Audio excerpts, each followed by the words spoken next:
సత్యసాక్షి అనుదిన మన్నా ద్వారా మీ అందరికీ శుభోదయం.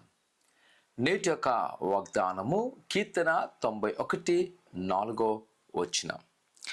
ఆయన రెక్కల క్రింద నీకు ఆశ్రయము కలుగును.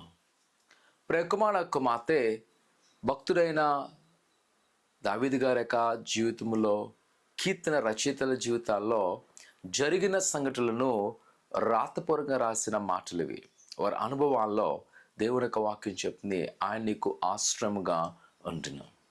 నిజమే, మహోన్నతుని చాటున ఎవరైతే విశ్రమిస్తారో వారికంటే ఆయన ఆశ్రయముగా ఉంటాడు.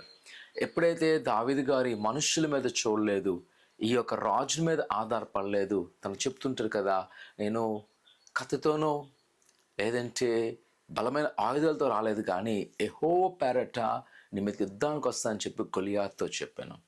దావీదు గారికి ఉన్నది ఒకటే, దేవుని యొక్క నామము, దేవుని యొక్క శక్తి. ఆయన నాతో ఉన్నాడు, నాకు సహాయం కలుగుతుంది. అందుకనే తను రాజు వ్యతిరేకించిన, ప్రజలు వ్యతిరేకించిన తన జీవిత కాలం అంతా కూడా దేవునికి మాత్రమే లోబడి శ్రేష్ఠుడిగా, ఇష్టడుగా జీవించున్నాడు.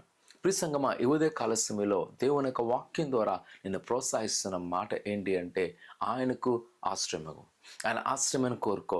ఎవరంట యెహోవాను ఆశ్రయిస్తారో వారు ధన్యులంట. ఎందుకంటే దేవుడు వారికి సహాయం చేస్తాడు. ఈ లోకంలో మన యొక్క ఆశను ఎవరు నెరవేర్చలేరేమో, మనకున్న వేదన, మనకున్న బాధను ఎవరు తీసివేసలేరేమో, కానీ సంగమా ప్రభు మనకున్నాడు. ఆయన మనకు ఆశ్రయం కల్పిస్తాడు, మన బంధకాలను విడుదల చేయగలడు. మనకున్న శోధన, మనకున్న వేదన, మనకున్న బాధ నుంచి ఆయన విడుదల చేసి నిన్ను విమోచించగలడు. కావున దిగులు చెందక ఈ దినాన ఈ ఉదయకాల సమయంలో ప్రభువుని ఆశ్రయించు, ఆయన్ని పట్ల గొప్ప కార్యం చేయను. ప్రార్థన చేసుకుందాం. ఘనమైన దేవా, నీ కొన్నాళ్ళు ఆయన ఈ ఉదయకాల సమయంలో నీ కుమారులు, కుమార్తెలు మీరు జ్ఞాపకం చేసుకోండి. ఆయన ఎవరైతే వేదన కలిగి చాలా బాధతో ఈ దినం ప్రారంభిస్తున్నారో, ఆయన నిన్ను ఆశ్రయిస్తుండగా నీ కార్యం చేయండి.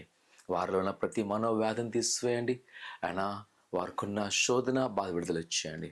ఆయన ఎగ్జామ్ కొరకు ఎవరు సిద్ధపడుతున్నారో, ఇంటర్వ్యూ కొరకు సిద్ధపడుతున్నారో, ఆయన వారి భవిష్యత్తులో మంచి నిర్ణయం తీసుకున్నారో, ఆయన వారికి మీరే తోడేనండి.